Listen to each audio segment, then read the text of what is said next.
नमस्कार, मी ॲस्ट्रोस्मिता गिरी. आता पितृपक्ष चालू आहे पहा, आणि प्रत्येकालाच असं वाटत असतं की आपल्या घरामध्ये जी व्यक्ती मृत झालेली आहे किंवा ज्या व्यक्ती मृत झालेल्या आहेत त्या सगळ्यांच्याबद्दल प्रेम, आदर, आपुलकी आणि श्रद्धा ही आपल्याला असतेच पहा. मग अशा वेळेस आपल्याला त्यांची आठवण करण्यासाठी हे 15 दिवस म्हणजे पक्ष पंधरवडा किंवा पितृ पंधरवडा असं म्हणतात. तर या पक्ष पंधरवड्यात आपल्याला तर्पण करणं हे जास्त आवश्यक असतं. तर अगदी साधा सोपा विधी मी आज तुम्हाला सांगणार आहे. हा विधी आमच्या गुरूंनी आम्हाला सांगितलेला आहे आणि त्याप्रमाणे आम्ही तो पुढे चालवत आलेलो आहोत. तर आता त्याच्यासाठी अगदी सोपी पद्धत, कारण प्रत्येक वेळेस गुरुजी मिळतीलच असं नाहीये. आपण खूप ठरवतो की आपली श्रद्धा आहे, आपल्या सगळ्या पितरांसाठी आपल्याला गुरुजी मिळाले पाहिजेत आणि शास्त्रशुद्ध पद्धतीने आपण त्यांचं श्राद्ध किंवा तर्पण त्यांना दिलं पाहिजे, ही आपली इच्छा असते. पण ते नेहमी शक्य होतं अशातला भाग नाही. मग श्राद्ध हे घरीच करावं, म्हणजे पितरांना तर्पण करावं. ते अत्यंत पुण्यकारक असं मानलं जातं आणि श्रद्धेने जे आपण करतो त्याला श्राद्ध म्हणतात. आता जे मृत आत्मे असतात त्यांना काही खाता येत नाही, पिता येत नाही, कारण ते वायू रूपात असतात. मग अशा वेळेस श्रद्धेने केलेले हे कार्य आणि त्यांना दिलेलं जल हे त्यांच्यापर्यंत पोचतं, कारण त्यांना जल घेता येतं पण अन्न नाही घेता येत. आपण खूप मोठा नैवेद्य करतो, पण तो नैवेद्य फक्त आपल्या इच्छा, त्यांच्यासाठी असणारा आदरभाव याच्यासाठी करतो. तर यासाठी एकदम साधा सोपा विधी आहे तर्पणाचा. तेव्हा सुरुवातीला परमेश्वराची प्रार्थना करायची आणि मग हा विधी करायचा. कारण सृष्टीची उत्पत्ती ही ब्रह्माने केली आहे, त्याची स्थिती आणि गती चालू ठेवण्याचं काम हे विष्णूकडे आहे. तर त्याचं लय करण्याचं कार्य हे शिवाकडे आहे.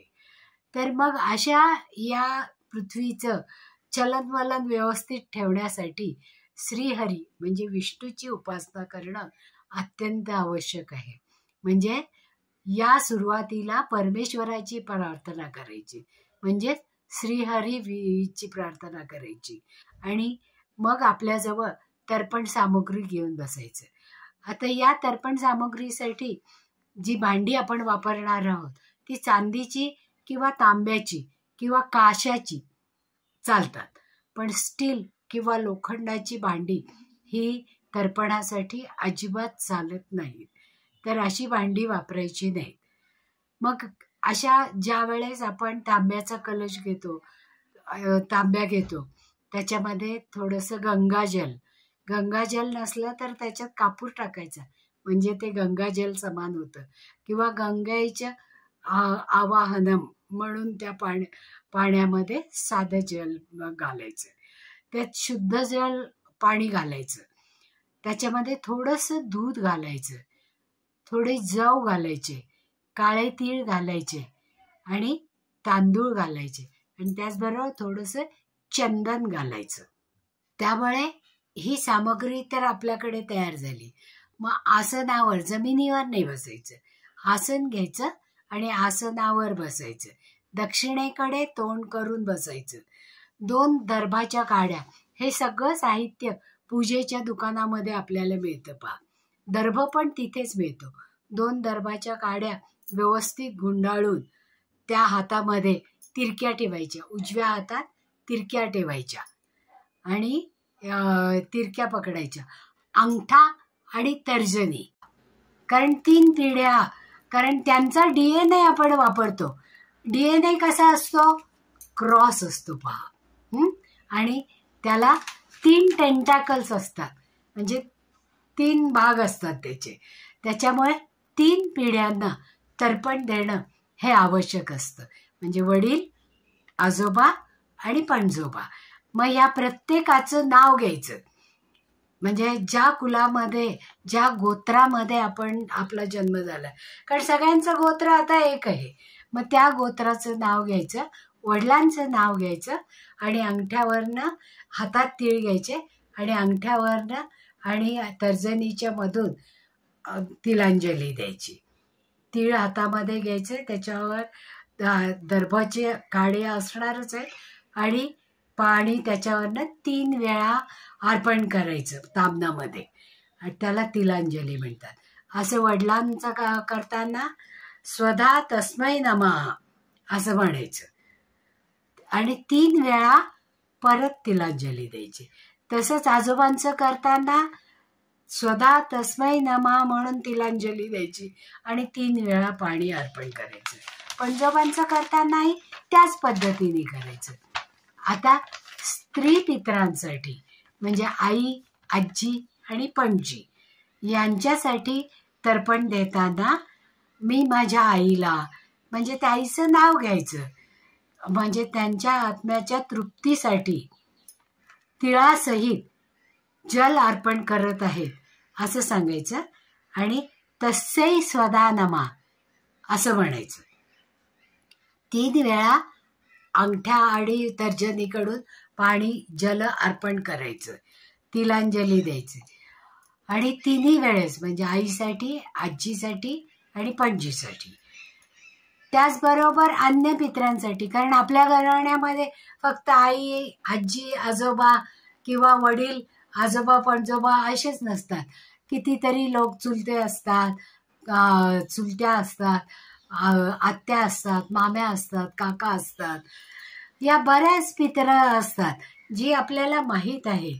त्यांच्यासाठी अन्य पितरांसाठी म्हणजे मग तेव्हा आपण काय म्हणायचं, जे आपल्याला माहीत आहेत आणि जे आपल्याला माहीत नाहीत, म्हणजे ज्ञात आणि अज्ञात पितरांसाठी ही प्रार्थना करायची.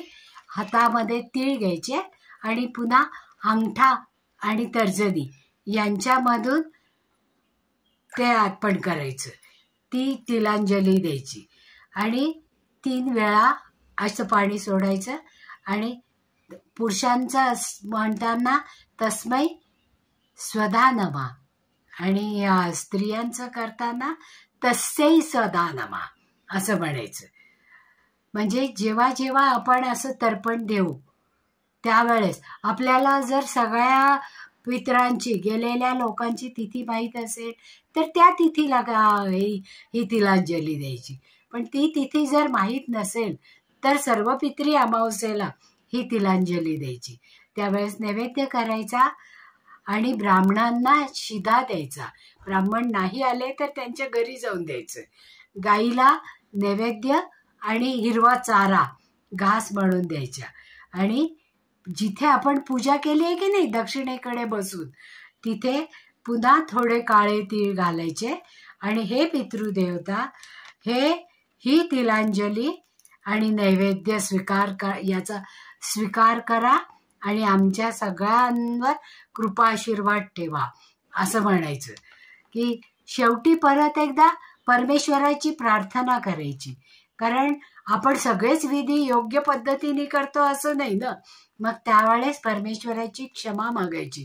आमच्याकडून काही कमी जास्त झालं असेल, काही चूक झाली असल्यास आम्हाला क्षमा करा, श्रीहरी आम्हाला क्षमा करा आणि त्याप्रमाणे 3 वेळा तिलांजली द्यायची आणि मंत्रहीनम क्रियाहीनम भक्तिहीनम जनार्दनम मृत्युजितम पया देव परिपूर्ण तदस्तु मे. मंत्रहीनम क्रियाहीनम भक्तिहीनम जनार्दन यत् पूजितम मया देव परिपूर्ण तदमस्तु मे असं म्हणून साष्टांग नमस्कार पुरुषांनी करायचा आणि स्त्रियांनी डोकं टेकून नमस्कार करायचा. आणि जे काही इतर पित्र असतील म्हणजे आपल्या देशासाठी ज्यांनी शहीद झालेले आहेत अशा लोकांची काही वेळा शरीरही मिळत नाही.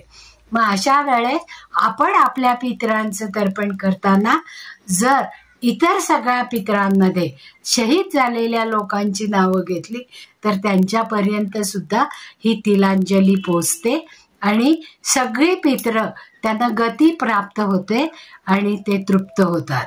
तर हा अगदी साधा आणि सोपा विधी आपण घरी करू शकतो. आता पहा की फक्त पुरुषांनीच हे करायचं का? नाही, स्त्रियांनी सुद्धा तर्पण. कारण आजकाल मुली असल्या, एखादीच मुलगी असते किंवा एखादाच मुलगा असतो, मग अशा वेळेस ज्यांना फक्त मुलीच आहे त्यांनी काय करायचं?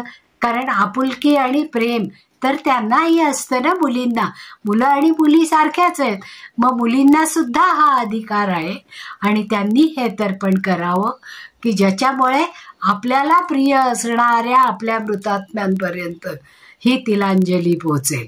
तर शास्त्रांनी हे विधी सांगितलेले आहेत ते आपण घरच्या घरी, कारण आपल्याच घरामधली ही पित्र आहेत की नाही, त्यांच्या तृप्तीसाठी जर ही तिलांजली दिली तर जास्तीत जास्त फायद्याची होते आणि शास्त्राप्रमाणे विधी केल्याचंही पुण्य मिळतं.